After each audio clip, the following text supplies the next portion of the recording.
We are very close to ending our book. All we have to read is an epilogue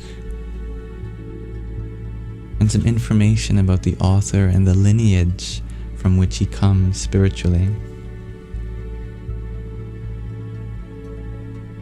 Most people are still far away from realization.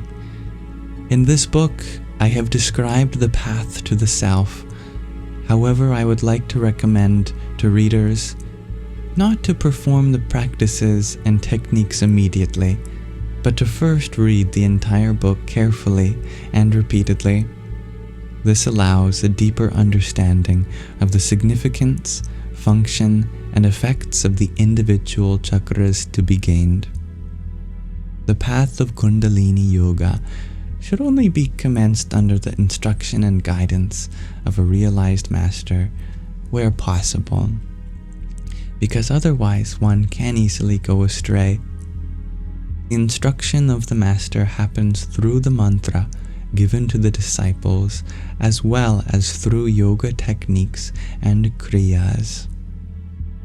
A prerequisite for reaching the goal is a firm decision to follow the spiritual path lifelong, to be patient and to persevere with daily practice, to have faith in the Master, and to trust in the path you have begun. The Master offers spiritual power, direction, and assistance, but it is our own individual endeavor that will bring the words of the Master to realization. For everything that we would like to do in life, there are 3 things to consider. First, we need to ascertain our present starting point and accept this. Second, we should be clear about the goal we want to reach. And third, we must decide on a path that will lead us to this goal. Once the goal has been decided upon, one does not think of the effort required for the journey ahead. With patience and concentration, all difficulties are overcome and one reaches the chosen goal. Though it is important to be clear about your goal, this fact doesn't mean that you have already reached it. This can be a fatal mistake. Some people think, I believe in God and have found my personal God, therefore I have reached my goal. This conclusion is false. It means that we have recognized the goal intellectually, not that it has been realized in our consciousness. When the latter is the case, we experience realization, and then we are no longer the same person as before. We have gone through many experiences and have matured through them, and the goal has also changed and turned out to be far more magnificent than we could have ever imagined. When singers practice a song, inwardly they have a vision of how it should sound. They work hard training and polishing their singing until the song matches the vision or even excels it. It is the same with a painter, a writer, a sculptor, or an architect. At first, only the idea or vision exists in the mind. A long, tiring creative process is required until a work of art is produced from it, manifesting the inner blueprint. Obstacles and setbacks belong to every path. They are the trials that we have to go through. Some grow with the difficulties and become stronger. Others begin to doubt and give up. Only those who stand firm like a rock in the breakers of life will realize their goal.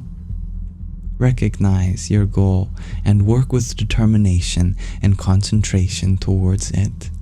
One day you will come to the end of the path and immerse yourself in the infinite. When you have reached the goal, you will recognize how wonderfully and perfectly the divine has arranged everything. By then you have you will have developed so many inner powers and willpower that the difficulty and obstacles that once loomed up huge and mighty like mountains now look like minute grains of sand that you can brush away with the flick of a hand. Puri Mahaprabhuji once said, the guru of our author, "True art is to pull an elephant through the eye of a needle." One day, the puffed up elephant of our ego will become so small that it can be pulled through the eye of a needle without resistance. This is precisely the task that we need to accomplish. Our life can be compared to a river that flows between two shores. On one shore we find suffering, pain, and disappointment, and on the other, happiness, joy, and harmony. But generally we flounder helplessly in the waves of existence and are tossed from one shore to the other by our destiny. The Master is the bridge that raises us above the course of our destiny and leads us from the shore of sorrow to the shore of bliss. With the love and blessings of Guru Deva, the Divine Teacher, Mahamandaleshwar Paramhans Swami Maheshwarananda. Thank you for listening. At another level, we have thus concluded the book, but still information remains about the lineage of spiritual masters to which the author belongs. We'll read more about those next time. So, thank you for listening, and again, thank you, dear Ushabai, for sending such a wonderful book for me to read to everyone here. Namaste.